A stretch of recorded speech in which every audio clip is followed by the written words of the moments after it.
Resident Evil Extinction, a novelization by Keith R.A. DeCandido. Chapter 13. Before. The city of Washington, D.C. has been quarantined, and it is unclear as to the whereabouts of the President, the Vice President, and the Cabinet, all of whom were last reported in the White House when it was crashed about 2 hours before the quarantine order came. Whom that order came from is as yet undetermined. The Speaker of the House, who was in O'Hare Airport on her way to attend the emergency session of Congress that had been called, said at a hastily called press conference at O'Hare's Terminal 3 that she is ready to step into the breach to assume the duties of President. But she says she is yet to be informed of the status of either the President or the Vice President, who obviously are ahead of her in the line of succession. In the meantime, more outbreaks of the so-called T-virus have been reported in St. Louis, Indianapolis, and Brooklyn, New York. This is in addition to the outbreaks in Tulsa, Ann Arbor, Baltimore, Chicago, and Atlanta. A doctor from the Centers for Disease Control had this to say. Sitting in his office in Umbrella's Detroit facility, Dr. Sam Isaacs had barely been paying attention to the news report, busy as he was finishing his report to the committee. However, when the image switched from the concerned-looking anchor to a young, dark-skinned woman wearing a lab coat, he looked up. The title under the woman read, Dr. Chandra Patel, Centers for Disease Control. The outbreaks we've seen aren't following the vector that has been established on the West Coast and indicates that infected people are traveling by air.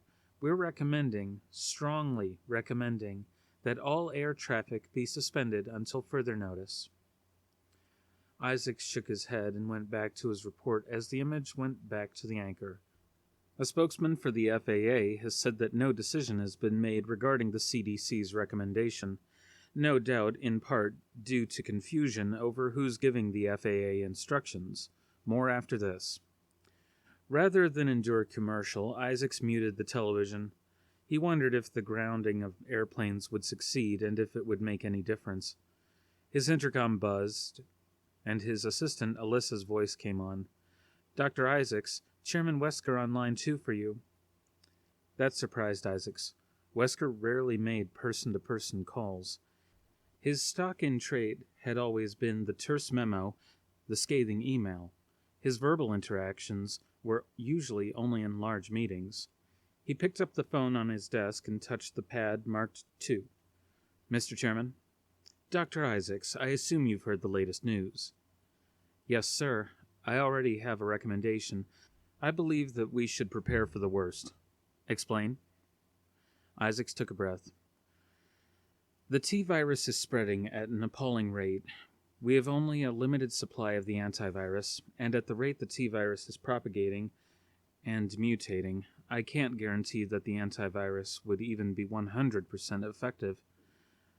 We have several underground bases around the globe, and I believe all of Umbrella's resources should be pressed toward turning them into bunkers where our employees can survive. Should our resources not be turned toward stopping the spread? It would be a waste of time, Mr. Chairman. The virus will spread, and our efforts will serve only to cause us to lose more people like Dr. Sirota and Love. For a moment, Isaacs almost shuddered. He'd seen plenty of death in his time, and it had never fazed him. But for some reason the sight of Jamie Sirota putting the gun to her neck and shooting her own brains out, rather than be infected by the T-virus, had continued to haunt him. He went on, Instead, we should dedicate ourselves to survival. We have the finest minds and the deepest resources. We need to make use of those resources while they still have value and convert them to stockpiling food, medical supplies, and other equipment that will enable Umbrella to survive the coming apocalypse. There was a distressingly long pause on the other side of the line before Wesker finally spoke. I agree. Several committee members have expressed their displeasure with the notion of giving in to the worst-case scenario. But we are facing a crisis of biblical proportions. If the four horsemen are riding down on us, Dr. Isaacs, I prefer to stay out of their way. Thank you, sir. Cradling the phone between his ear and shoulder, he put the finishing touches on his memo, then used the trackball to move the mouse to the Send tab. I'm emailing you a memo that details the very plan I just described to you. Good. One other thing, Doctor. Isaacs didn't like the tone in Wesker's voice when he said that. Project Alice. Ah, yes. What of it? It seems to me that someone who has the T-virus and has, to use the vernacular, made it her lapdog, is someone we should have under observation, yes? I don't agree, Isaacs said. However, she is a difficult specimen to contain. Perhaps, but she's a difficult one to let loose. Miss Abernathy has contacts in the U.S. Treasury Department from her time there, and Umbrella is coming under the scrutiny of the Secret Service. The White House being infected has mitigated the problem somewhat, but we cannot risk an investigation right now. I consider it highly unlikely that such an investigation will be at the top of anyone's list of priorities, Mr. Chairman. Regardless, Dr. Isaacs, I would prefer that Miss Abernathy be under Umbrella's control. Bring her in, and if you can bring Dr. Ashford's daughter as well, that would be a kindness. Feel free to dispose of their friends. Oh, of course, Mr. Chairman, Isaacs said. If there's nothing else? No, the end of days has come, Dr. Isaacs. Let us prepare for it. With that, the chairman hung up. Isaacs dialed Kyannon's number. She'd been monitoring Alice whenever they'd been able to track her down. He said only 3 words. Bring her in. Chapter 14. After. As Isaacs prepared a special syringe in his lab, the image of a 9-year-old girl appeared behind him and said, Dr. Isaacs. Isaacs winced at the voice of the White Queen. The artificial intelligence was the next upgrade from the Red Queen, the AI that ran the hive. That computer had locked down the hive after the T-virus spread and had been a bit overzealous in her reinforcement of the quarantine. The White Queen was supposed to be an improvement, but Isaacs found her voice to be as annoying as the Red Queen's, who had been modeled after the late Angie Ashford, as a sop to her father. For his part, Isaacs preferred computers that didn't have personalities. Not for the first time, he expressed silent gratitude at reading the report that Dr. Simon Barr, who developed the AIs that Umbrella used, had been killed by the T-virus a year and a half ago. Isaac's only regret was that he hadn't been able to kill Barr himself for inflicting this lunatic girl on his life. "What is it?" he asked. "Another test subject has failed the training floor." Isaac sighed. This grew tiresome. "Where?" "At the laser grid." Turning, Isaac saw an image on his flat screen of the recreation of the security corridor to the Red Queen's CPU in the hive. Security Division had been a bit overzealous in its protection of the AI, which was revolutionary, about 10 years beyond anything on the open market, and therefore a target. Never mind the fact that its placement in the hive made it sufficiently secure, but it proved to be a fine model for testing the Alice clones. Or rather, it would have been if the clones weren't proving to be so difficult. "Damn it, they're getting worse," he said. "Shall I ready another?" "Of course," Isaac said, as if she had to ask.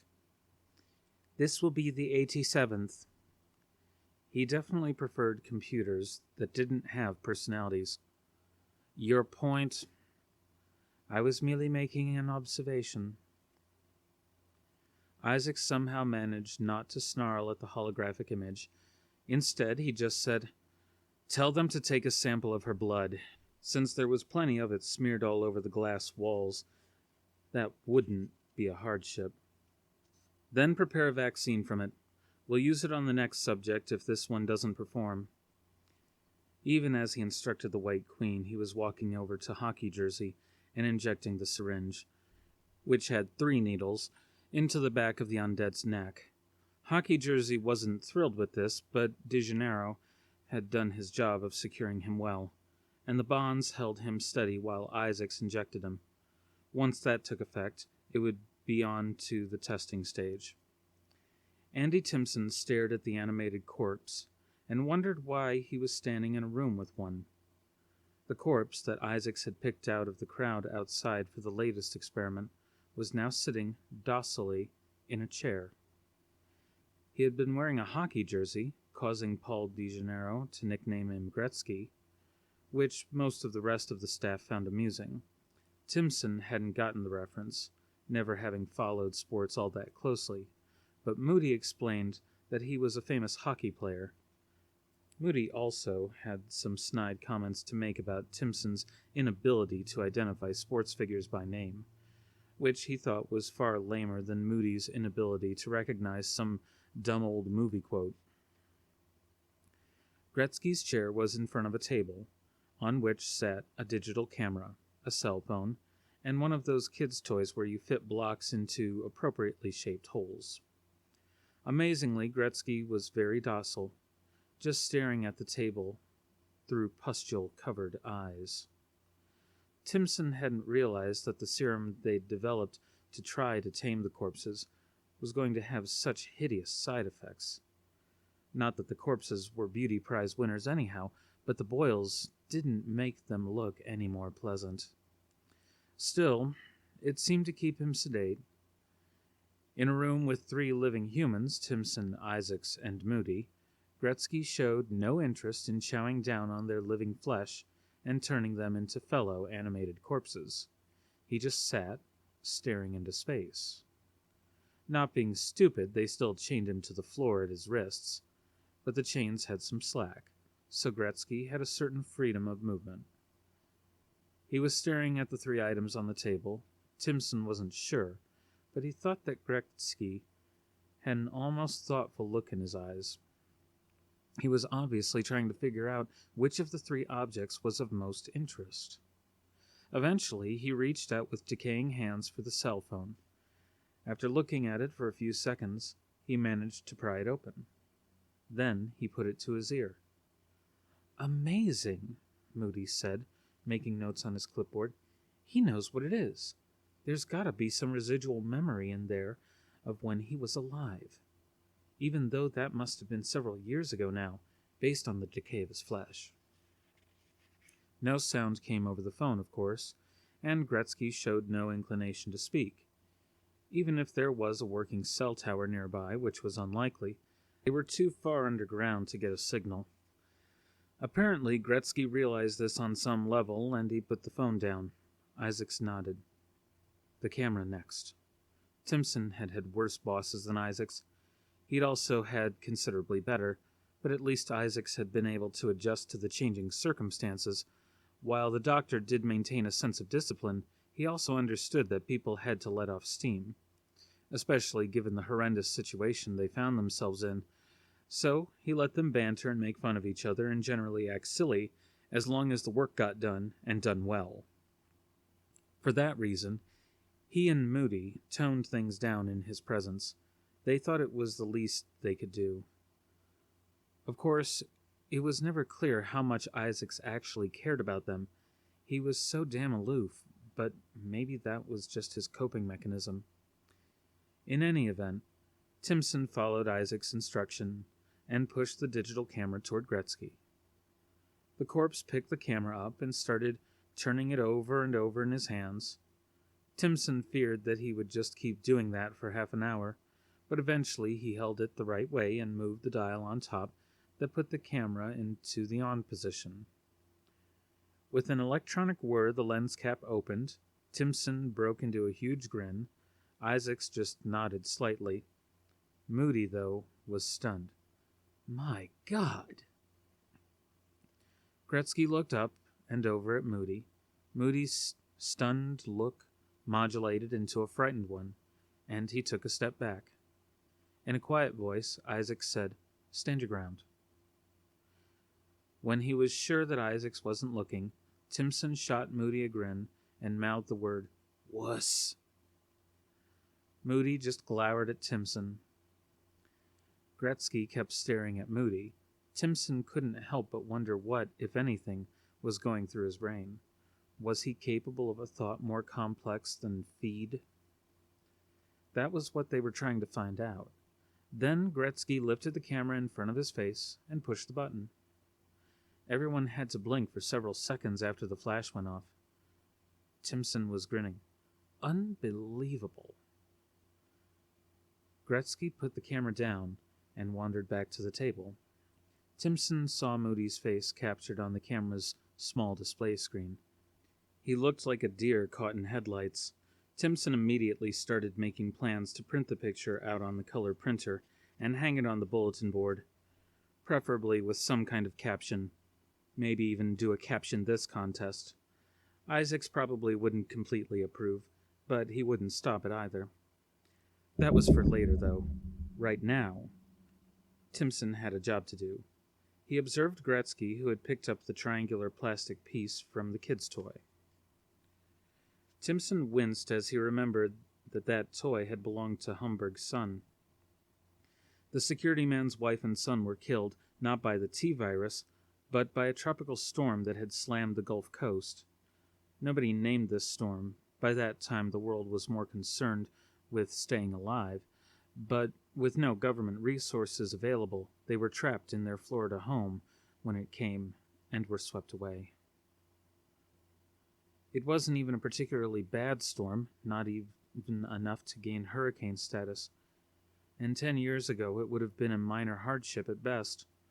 Humberg had bought the toy for his 2-year-old, intending to give it to him for a 3rd birthday present the month after the storm hit.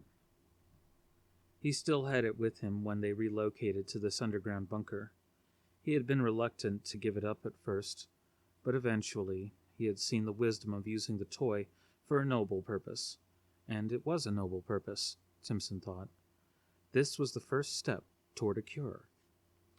Gretzky was looking at the triangle shape and looking at the base. Timson was still grinning.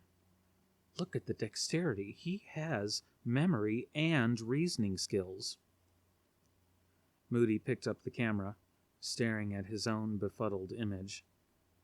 It's a miracle. The serum works. To Isaacs he added, You've domesticated them. You've done it. Timson rolled his eyes at Moody's sucking up. He was definitely doing a caption contest with that picture. Looking over at Gretzky, Timson's face fell. He was trying to put the triangle into the circle. Just when Timson was thinking that Moody needed to ratchet back the sucking up until he actually put the triangle into the triangle-shaped hole, Gretzky started slamming the triangle down onto the base harder and harder. Timson winced as the base started to crack from the impact. He had assured Humberg that nothing would happen to the only remembrance he had of his little boy. Probably a stupid promise to make. Getting attached to anything was fatally stupid in this day and age. But Timson had made it nonetheless, and he was feeling responsible. Gretzky picked up the base and threw it across the room with an angry snarl, and Timson considered that breaking the news to Humberg was going to be the least of his problems. Throwing his head back, Gretzky started howling with rage, a noise that Timson had never heard any of the corpses make before. Then he grabbed Moody and ripped his head off. Timson's entire body felt as if it were made of stone. He couldn't move, couldn't breathe. He just stood there and watched as Gretzky literally tore Brendan Moody's head away from his neck, as if he were popping the lid off a cheap beer bottle. Blood sprayed everywhere, including onto the camera that Moody's body was still holding. With a supreme effort, Timson managed to turn his head. He saw Isaacs calmly walking to the door and shutting it behind him. No! Timson ran toward the door, but it was already sealing shut again. Please! The last thing Timson saw before Gretzky grabbed him was Isaacs looking on calmly. It wasn't a coping mechanism. In his final moments before his body was savagely devoured by the animated corpse, Timson realized that Isaacs didn't tolerate the bizarre shenanigans of his staff because he understood their difficulties. He just didn't care.